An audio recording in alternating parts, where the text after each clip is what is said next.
Namiot dachowy mam już kilka lat. Wydaje mi się, że to będą 2-3 lata.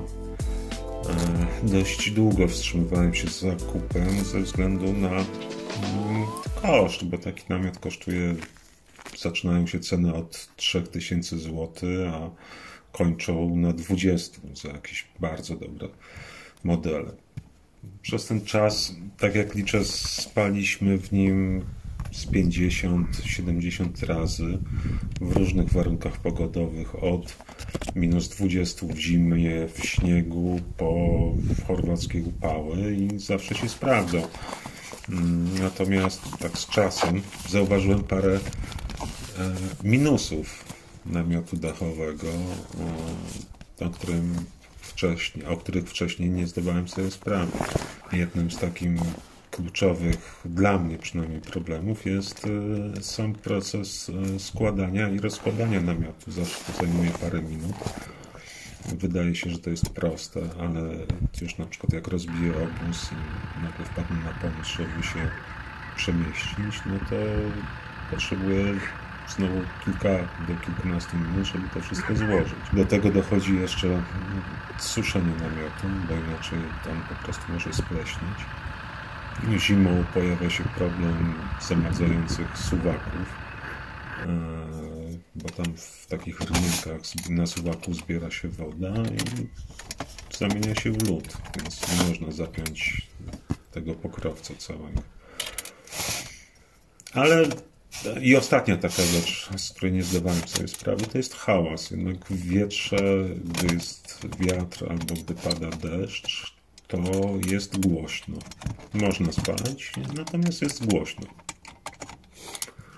Natomiast z plusów jest znacznie więcej. No to jest chłód i przewiew latem, dużo miejsca, można usiąść, można wygodnie się przebrać w tym namiocie. Widok z góry z samochodu, w szczególności gdy zaparkujemy w jakimś malowniczym miejscu, jest po prostu niesamowity. Tym bardziej, że ten namiot ma jeszcze okno dachowe, więc leżąc w nim można sobie spokojnie patrzeć na gwiazdy. Daje jakieś takie poczucie bezpieczeństwa, kontakt z naturą, słychać wszystko, co się dzieje dookoła. Nie jest człowiek tak do końca odizolowany od otoczenia. No i fajne jest to też, że jak rozbijamy się na 2 dni albo dłużej, a czy zazwyczaj w ogóle namiot rozkładam, jak w jednym miejscu planuję być dłużej niż 2 noce, to cały sprzęt związany ze spaniem jest na górze, a na dole w samochodzie mamy własny bałagan i nie trzeba przekładać rzeczy przed snem z miejsca na miejsce, przerzucać na miejsce pasażera i kierowcy. Jest jakby większy porządek.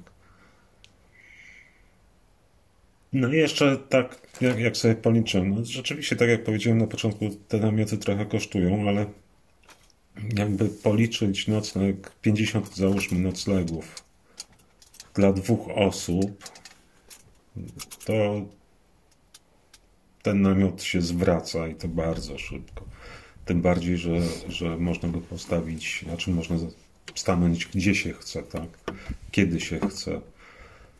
Zrobić to na własnych warunkach. Jedną jeszcze z takich wad, które zauważam, znaczy nie jest to wada, ale na przykład przy takich długich przelotach gdzieś na południe, gdzie jedzie się autostradą na południe Europy, to jakoś zawsze miałem taki opór przed tym, żeby rozkładać ten namiot na przykład na mopie, czy na tych parkingach takich dla podróżnych, bo zajmuje 2 miejsca parkingowe, wzbudza niepotrzebne zainteresowanie. No jakoś to nie jest takie